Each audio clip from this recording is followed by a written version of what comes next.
I don't know. Went and watch a fucking kiddies movie. It's a bit weird. You know what I mean? You say that, I'm actually going to the cinema on Friday. Yourself? On your own? I'm going with Laura. We've got to see Barbie. Oh no, is that not like a 15 or 12 year or something? Know. It's not a PG. Well, I mean, it's like it's based on a kid's toy, essentially. Aye, going to watch like a PG or a U or something yourself, I would get that. It's a bit weird. You know what I mean? Like just you in there watching like Wreck-It Ralph 2 night or whatever. Sean still needs to finish that. Great film. I thought we were going to actually. I thought we were actually going to go to the cinema to watch Barbie. I think we should. Let's decide it.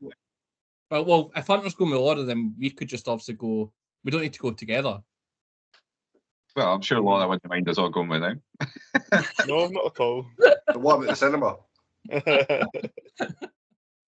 Sorry I don't speak moron as well as you, but let me try. What the hell is supposed to do, you moron? It's a moron. That's not against the law. God, you fucking moron. Dressed up like Batman. Because he is Batman, you moron. What are you, a fucking moron? Huh? You moron. Drop dead.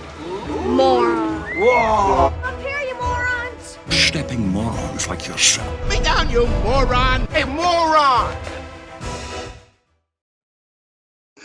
Well, my last experience of going to the cinema myself, I was down in Birmingham and I paid to go into the IMAX. I want to say it was like 20 quid or something to see Doctor Strange.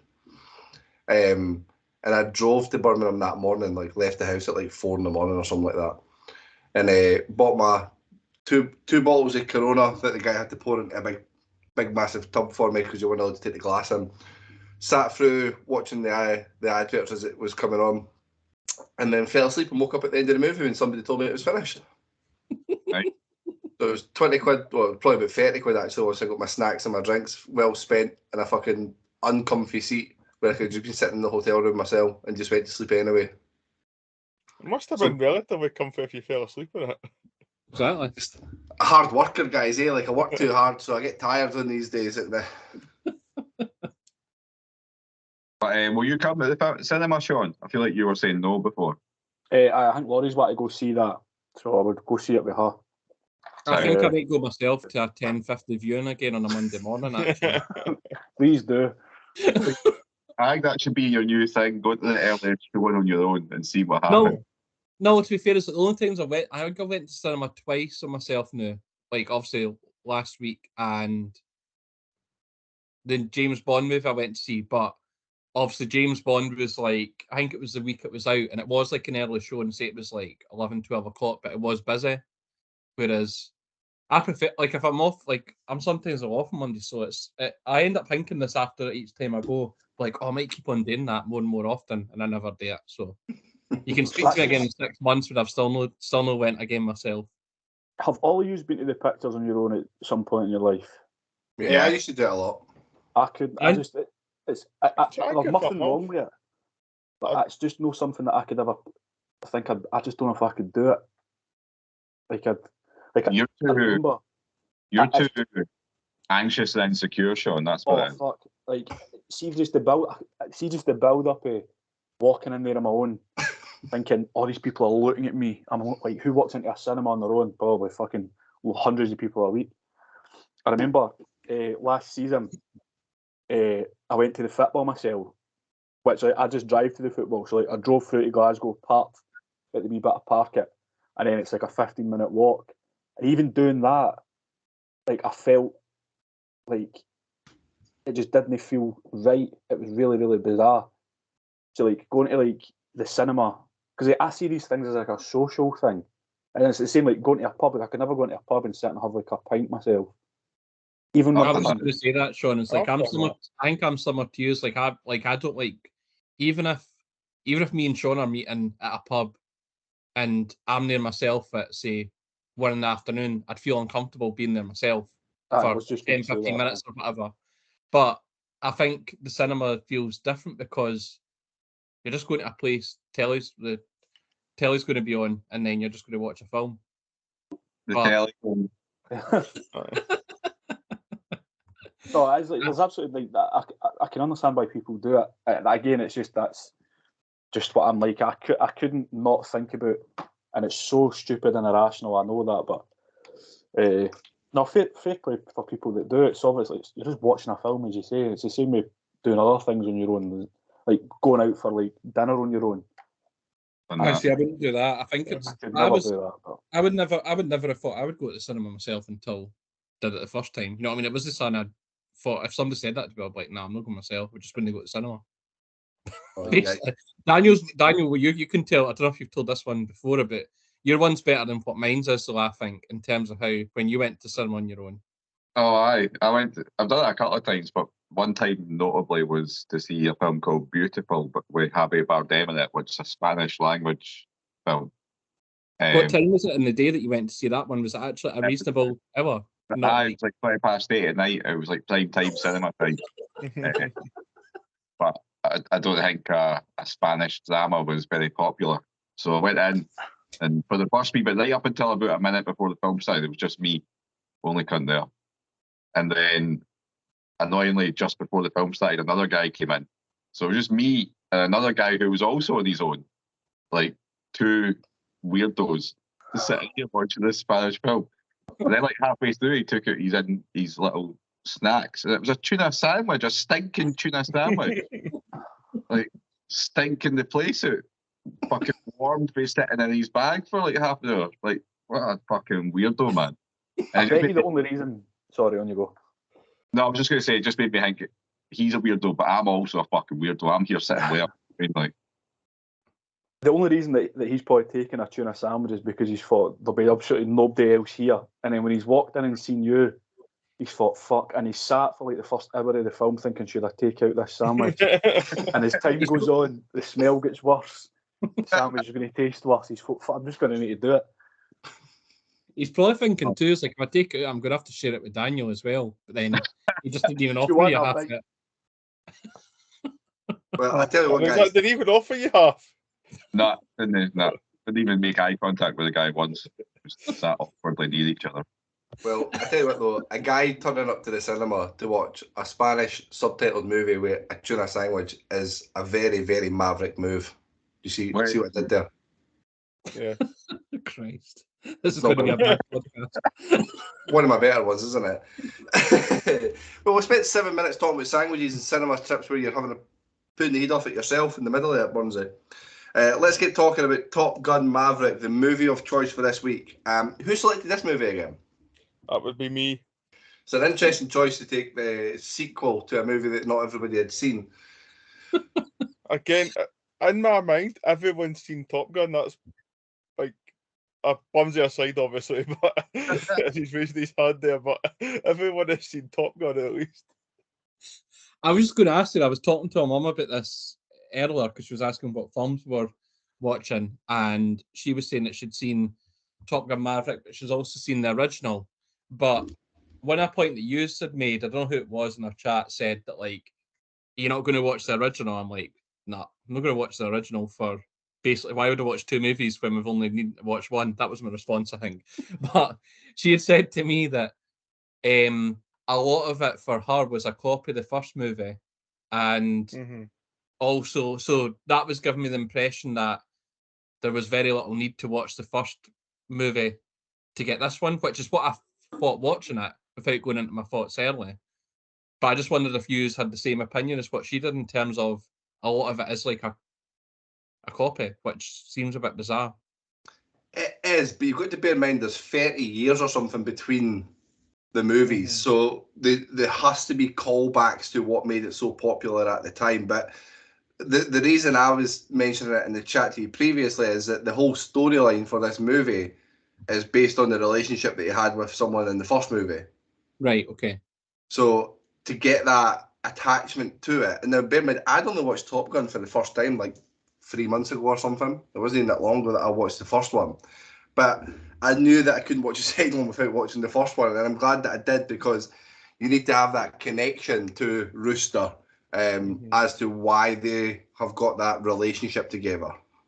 That was the other thing I was going to ask as well, is that I might have obviously I don't know because I've not watched the first one, but if I thought there was too much similarities, then I would have, and I watched it recently like you did, Kyle, is I've got a feeling that I might have scored it lower than what I would have, but it's good obviously that it's not, doesn't sound as if it's going to be like that for you. It's not as if it ruined your enjoyment because you thought they've done that again. A lot of it's the same as what it was previously, which maybe I wouldn't have that opinion, and I would probably only watch the first one if we were. Well, I don't understand why we go back and watch the first one after doing the sequel right enough. It'd be a bit of a funky way to do it, but you never know. And do you know what? The sequel's far better than the first one. Well, Hunter having chosen this, I'm assuming is a fan of the first one. So what do you think, this one or the first one? For me, I think there's a lot of the first, like both are very strong for, and I think with the first one, it's a lot of the nostalgia, I think, is why you get the warmer feelings towards the first one, kind of like the soundtrack, kind of, like they're a lot younger, right? Like it's a bit more relatable, some of the characters and the relationships in it. But I think this one, storyline-wise, performance-wise, just the production-wise, I think this one it's a much better film, but I think the first one deserves still a fair bit of credit for it as well, because it's obviously been still well thought of, and it's still a good enough film that they've been driving to make a sequel of some form of it for years. And obviously it's kind of similar with Trainspotting and T2, that in order to get the right storyline, you've maybe got to let time develop. Then you can go back and give characters a bit of backstory, fill in the gaps. I mean, it wasn't like there was anyone, apart from maybe some of the new recruits, but that's to be expected. But this film still did a good enough job of tying in the first one and this, like, without either of us being overwhelmed, or there was nothing you were kind of like, oh, where the fuck did that come from? Like, what's that happened here? It's still done a good enough job of keeping both films tied in together, but yet still having. So there was still, for me, there would still be enough to enjoy this film, having not seen the first one. Like you wouldn't go and hating it. You would still, there's still enough in this film as a good standalone film that you would still be able to enjoy it to an extent. I was just going to add, just like, I think there was only one thing I messaged you, Kel, about, which we can probably go into later, and you confused me even more with your response. But like there wasn't any parts of the film. I don't know if Boys had watched. I don't know if Sean watched the first one as well, but there wasn't any parts where I was confused with. There was a few bits that obviously you have to think, right, who is that? And then they do explain it to you quite well, and you understand where all. You maybe understand more about the first one as it progresses instead of being given all the information in one point. But it does tie everything together so that at the end of the film, I think I knew a lot of the story about the first one, having not seen it. And I think that's a really good way to do it instead of doing like a recap of the full first film in the first 10 minutes. That would just be boring. And I think as well that it would annoy. I would imagine it would annoy the likes of yous who have seen the first one. You're like, right, we've watched the first one. Stop just telling us what happens again. Like if you're that interested in this film, go and watch the first film. Not just give a rerun of it. Aye, too. Have you seen the first one, Sean? When it was probably 6 months or something. In fact, no, it would have been when this one came out. Actually, me and Laurie just put it on, but I fell asleep during it, and we never ever went back to it. I was going to watch it, obviously, because it was chosen here, but I just didn't, and I never got around to it. But I already knew how the first one kind of went anyway, because while we were watching it, I can't remember, but the boy dying was somebody had texted her or something about it. She's obviously said to somebody, I'm watching Top Gun, and they've thought she's seen it, and then they've mentioned, I can't remember the boy's name, but the boy with the tash dying. So we knew that had happened anyway. So I knew that was the case going into this. But even though I went into this without watching all of the first one, I actually kind of fairly still enjoyed it. And I suppose I've just taken it as a kind of standalone, but there is a background to it. But I actually thought it was all right. Like, the whole way through, like, when they gave, again, I can't remember the character's name, Maverick, that's actually.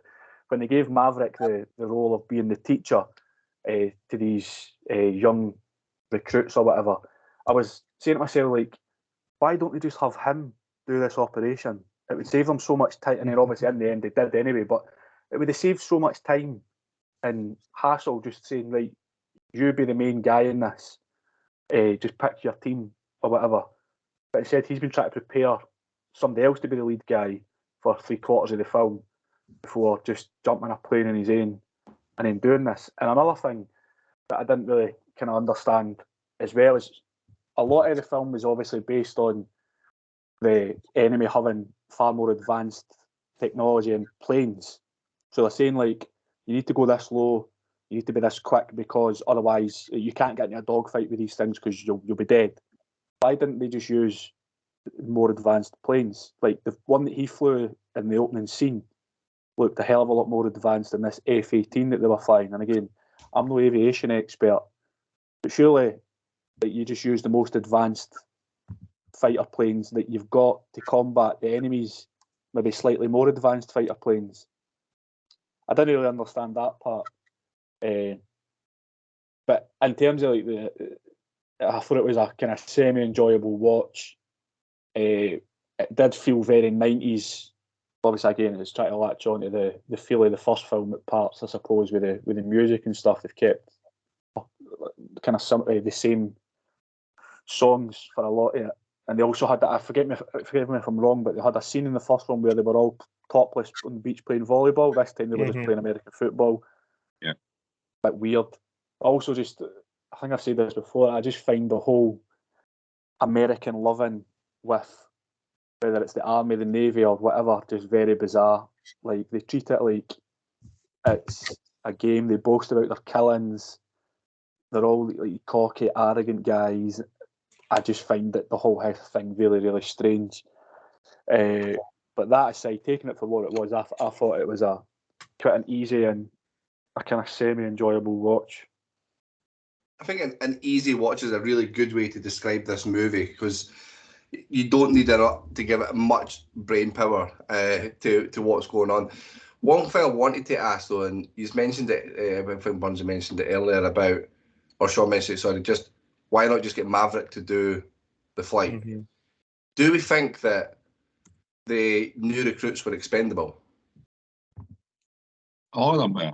They all were. Yeah, but I feel like he was on like the shookest of sugary pigs. They wanted him out, so basically he was expendable as well. Like, but I think if he dies, it probably saves them a fair bit of paperwork to pay him off.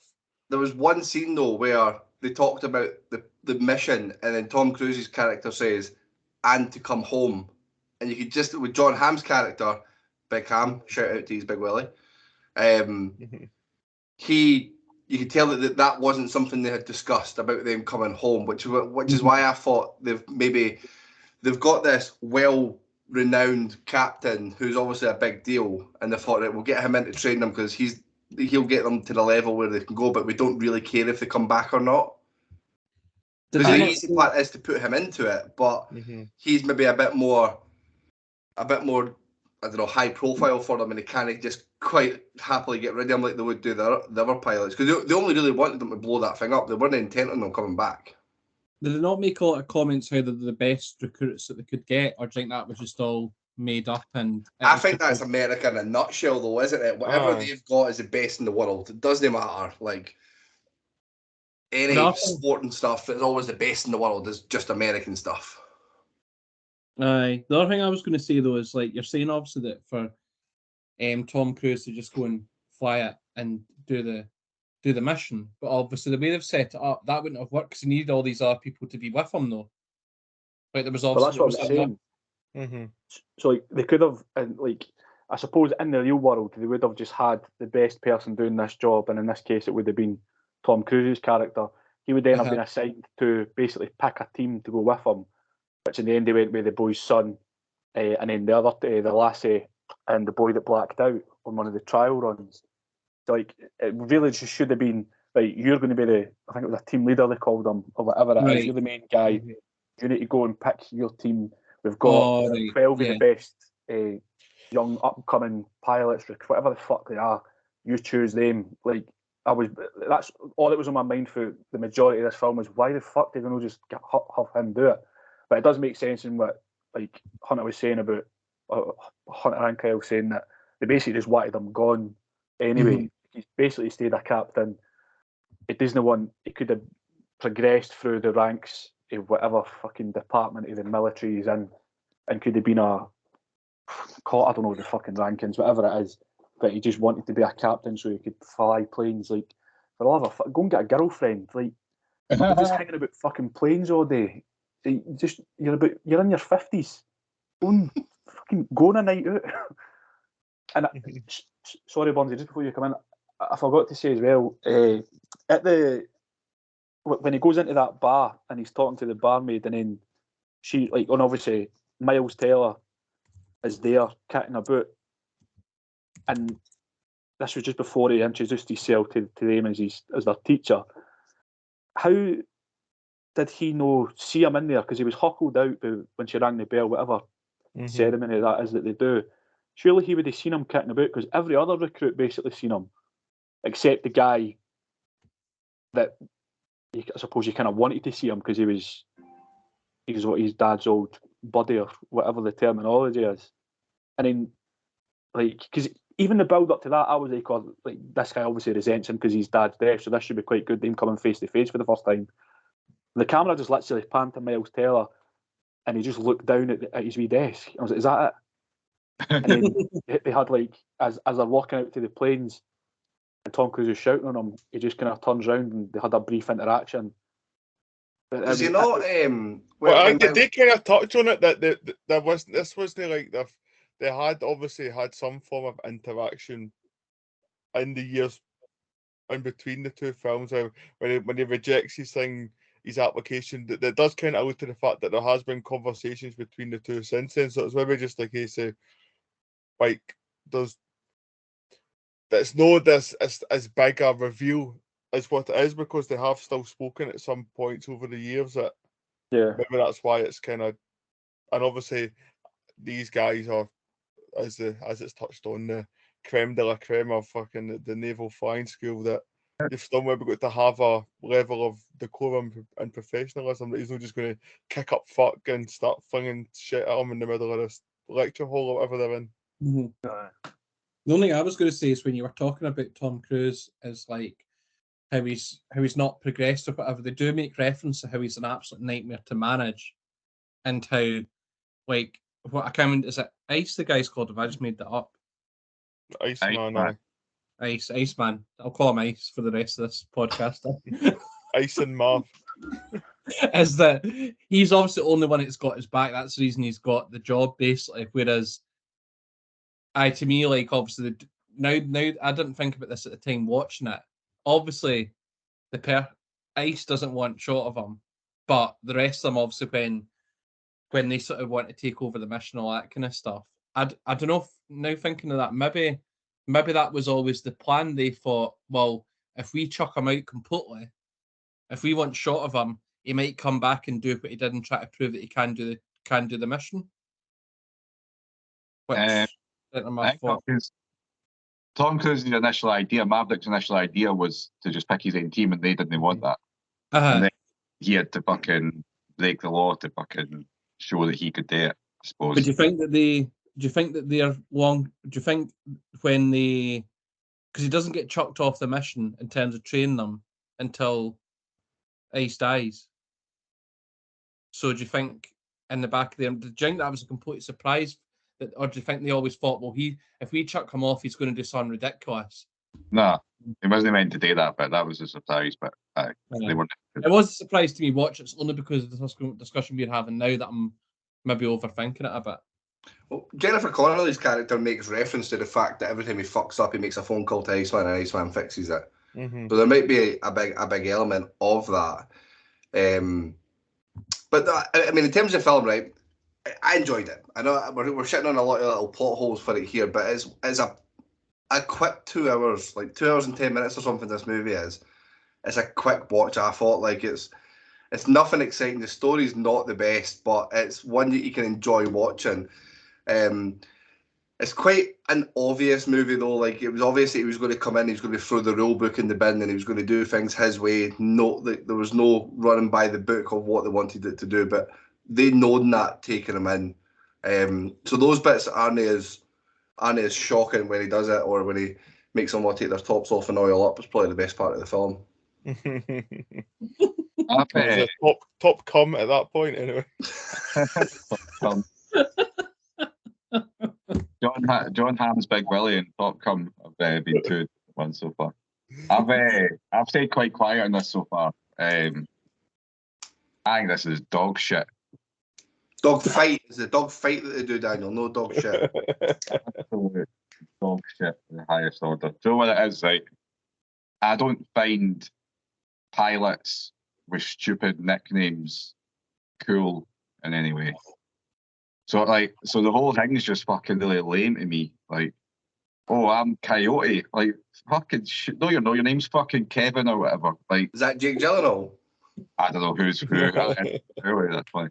Aye, and then see after the third time I've seen Tom Cruise in a simulator going like this, side to side.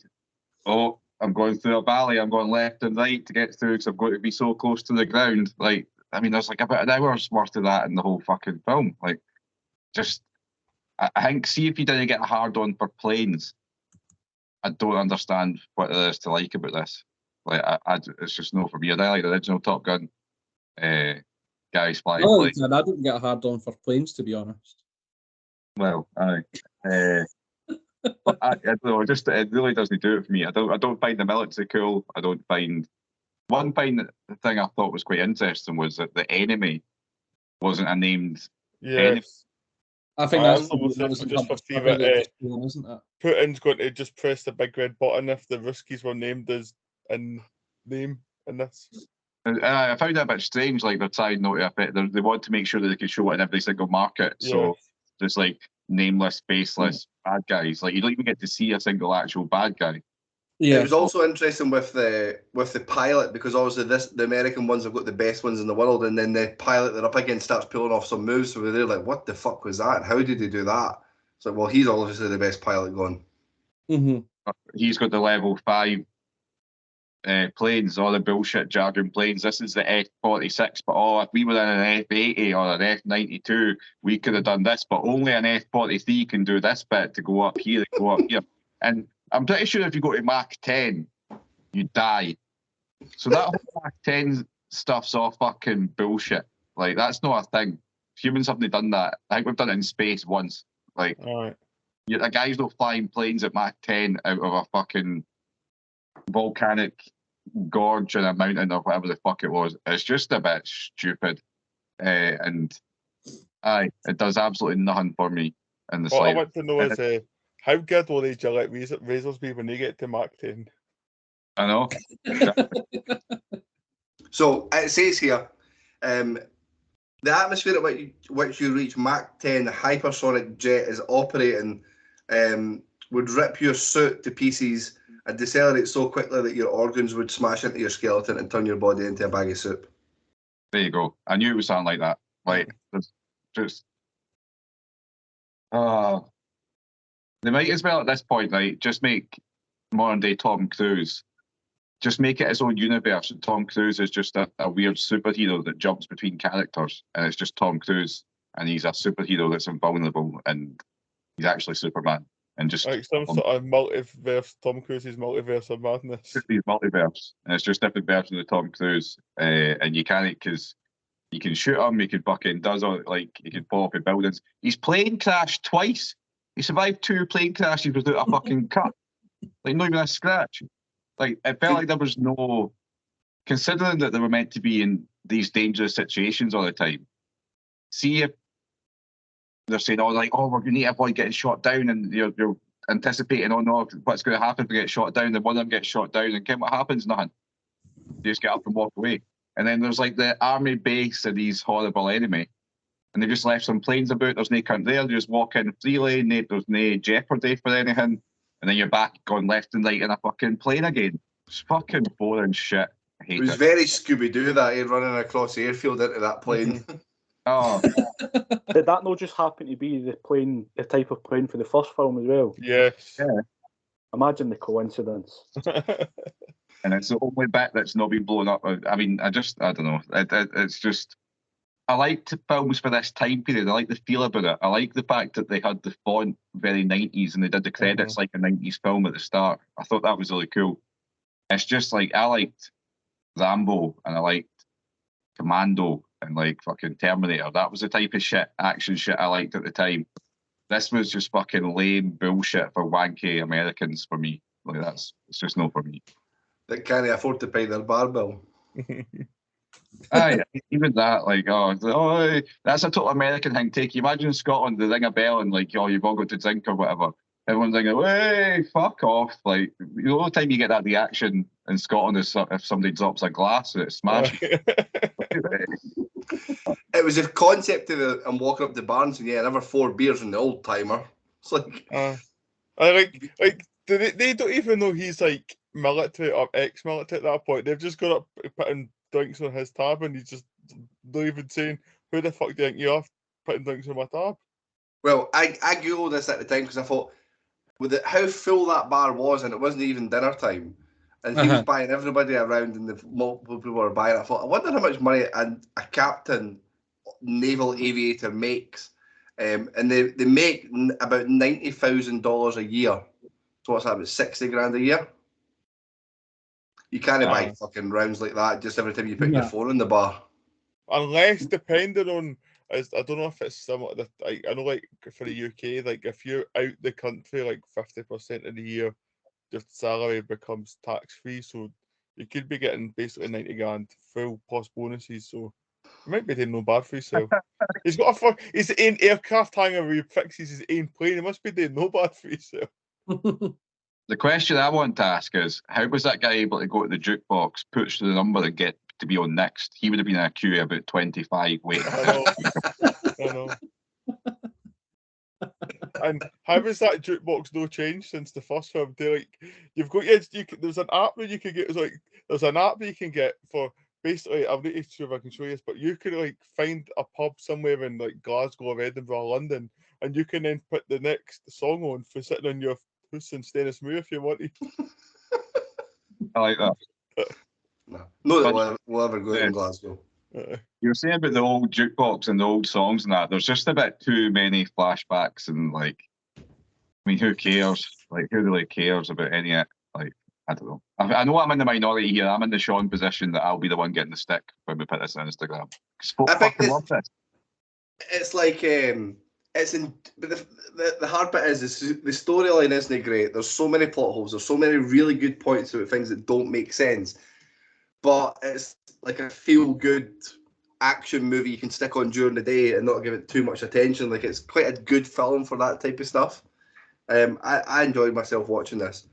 Does anyone want to have any more thoughts or feelings towards it? Yeah, I'll go. Nah, no thanks. Nobody want to go? I might be on mute. I'm going to talk anyway then.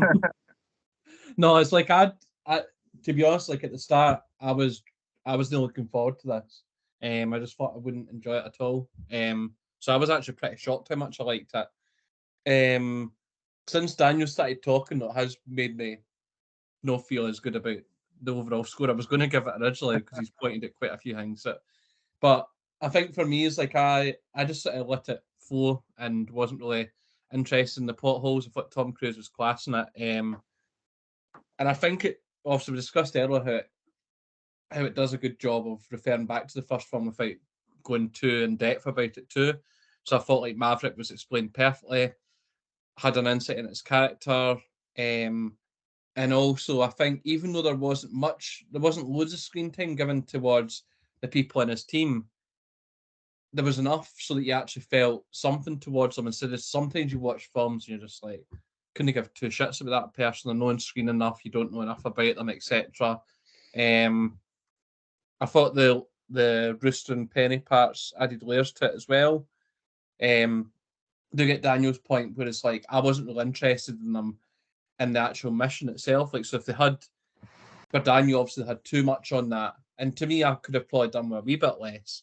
But if it was even more focused, I would have been like, nah, not for me. But there was probably a reasonably happy medium. And the end of the film, it was expected. Like, even I could see it happening, which is similar to what Sean was saying on the film we discussed half an hour ago.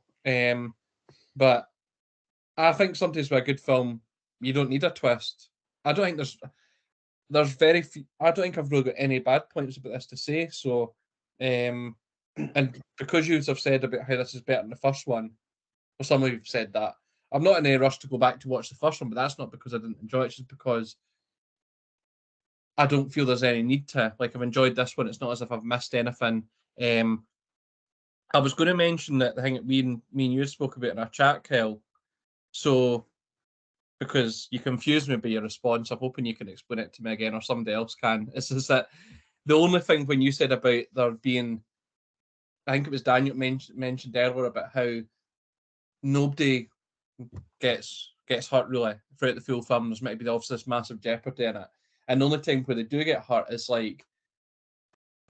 So are they, when they're training for that, are they at their own base, but they're actually, have they got the mission sort of set up in their own way so they can actually do a sort of practice then? Mm-hmm. Like, right. So, because I wasn't sure as if it looked that way, but then I was thinking they would be in some sort of simulator. Obviously, maybe, I don't know why, maybe they didn't have techno. But obviously, the way the two of them end up in hospital, whereas I'm thinking that surely if you're doing training, you don't want to take it to such extreme that somebody could actually die during training, which I thought was a bit bizarre. But maybe that is something that does happen. That's the part. Obviously, I was confused at Kel when we're meshing about it. But I've sort of answered my own question to an extent now, or Daniel has helped. I just found that a bit weird, and then how they would go to such extremes in terms of going that low instead of there being some kind of like safety net for it. I think there was kind of two parts to the bits where I think the confusion come from, because obviously it starts off with him hitting the Mach 10 because they were trying to shut him down because they wanted to have unmanned pilots, which was going to be the future. So it was going to get rid of his type of job role. And then secondly, in the training, they've got obviously a land area that they're using, but they've got the simulation running, but it's live training. So they are in the planes, they are doing a mimic of what would be the track that they're going to be getting on. So it's probably a lot safer. That because the only thing that made it unsafe was a bunch of birds that made it catch fire because they were in control at that point, and then that fucks it. And it probably, I suppose, it done for me a good way of showing you how dangerous it can be because they were like fully in control. And it just takes a fucking pigeon to fly by and crash $1 million jet. That was probably just my lack of understanding of what was actually going on at the time more than anything else. But yeah, that's all my thoughts, and I thought I really enjoyed it. So thanks, Hunter. That's all right. You didn't get that often, Hunter, when you pick movies. No, I was due a win of some variety. Due a win. Let's get some trivia out there, Hunter. All right. So at the insistence of Tom Cruise, there's minimal green screen and CGI aerial shots in this film, and even the close-up cockpit shots were taken during real in-flight sequences. This meant that much of the cast had to undergo extensive G-force training sessions to withstand any of the physical demands of G-force pressures during flights. At the insistence of Miles Teller, he learned how to play Great Balls of Fire on the piano. Without a double, he studied music when he was younger and still dabbles in it, as we can tell from that great film that we watched a few weeks ago, a few months ago now. I forgot the name of it. Whiplash. That's the one. So as we know, Miles Teller was cast in the role of Goose's son, and the other two actors that got into the final three were Nicholas Hoult and Glenn Powell. All three were flown to the house of Tom Cruise for chemistry tests, and Powell was also good enough that they ended up creating a role for him in the film. Who did they play? I'm sure that's Hangman. Is it? No. Hangman. Yeah. Is the guy? He's also in the Expendables. He's like in the new team of the Expendables. I thought Miles Teller was good. That's the one positive I'm going to actually. So the film is the fifth film that has earned $1 billion worldwide without ever being released in China. The first four films to achieve this were Pirates of the Caribbean: Dead Man's Chest, The Dark Knight, Joker, and Spider-Man: No Way Home. Some favourites for us there. Yes. Pirates of the Caribbean is the best Disney movie of all time, Sean, isn't it? The first one, yeah. So, Admiral Tom Ice Iceman Krasinski has a relapse of throat cancer and dies from it during the film. In real life, Val Kilmer was suffering from throat cancer at the time, resulting in his vocal cords being damaged so severely that he was unable to speak. To accommodate this, his character communicates through typing and only speaks 3 lines near the end of the scene. Those spoken lines were created via a synthetic vocal generator program to emulate Kilmer's voice. Essentially, this is what started the actor strikes with fucking AI taking over roles in films. Because you would never know. You would never know it wasn't him speaking. Exactly. Mm-hmm. Which is really mad that that's a possibility in the real world. Like, this is some proper Black Mirror shit that's going on. Yeah. Oh, gives me the heebie-jeebies. I know. Deep fakes. Imagine a deep fake he has. Like, just me and Burnsy shagging or something. Meeting in the cinema together, both turning up with your tuna sandwiches. At least if I could do that, I could take like five. I could take the four of yous with me, and then just make it look as I've had friends when I go to the cinema. I think you meant for all 4 of us to wank you off. That's already happened though. We've got footage of that. Fake cinema trip. That's on the Patreon. Well, listen, let's get scoring into Top Gun Maverick and we'll wrap up. Burnsy, wrap up. Oh, you want me to go Hunter, first? what's your selection? We will come to you first. We used this description for a film a few weeks ago, but I think, for me, in my opinion, this is the type of film that falls into that perfect popcorn movie. 3.75 out of 5 for me. 3.75 for the perfect popcorn movie. Sean? I'm going to give it a 3. E for Sean. That's on the high side for him. Burnsy? I'm going to follow Hunter with a 3.75. 3.75 for Burnsy, and also a 3.75 for me. Really enjoyed it. Made sure I left Daniel to last. We're going to have a little pause for a second for the compose his score here. Daniel, what would you like to rate the movie that's 126 on IMDb's top 250 of all time? Can I have a 1, please? A 1 for Top Cum, as we're going to call It's it. not for me. It's for the other people. It's not for me. Okie dokie. Burnsy, what does that then do to the overall scoring? 3.05. 3.05. I did ask last week, guys, if he's wanted to hazard a guess at where that would go in the leaderboard. Nobody took me up on it, really.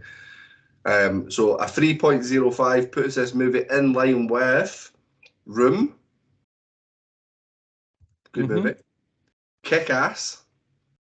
That's much better than this.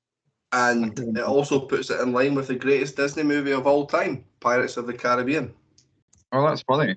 There you go. It's almost like we've planned this. You would love to think that we were that organised. But that does bring us to the end of this series of Seen and Unseen. So next week's podcast is going to be going into new movies. We're going to have a slightly longer series as our new addition to the Morons squad will be joining us permanently from the next recordings. Paul Dubs, W. Wilson, whatever you want to call him, will be with us. It was mentioned in the previous podcast about him joining us. You all will see it on the social medias. Welcome him in. Let's shittle over some of his scores because he will be very opinionated in some of them. So this will be interesting. Next, guys, we're going to announce what the next 2 movies are.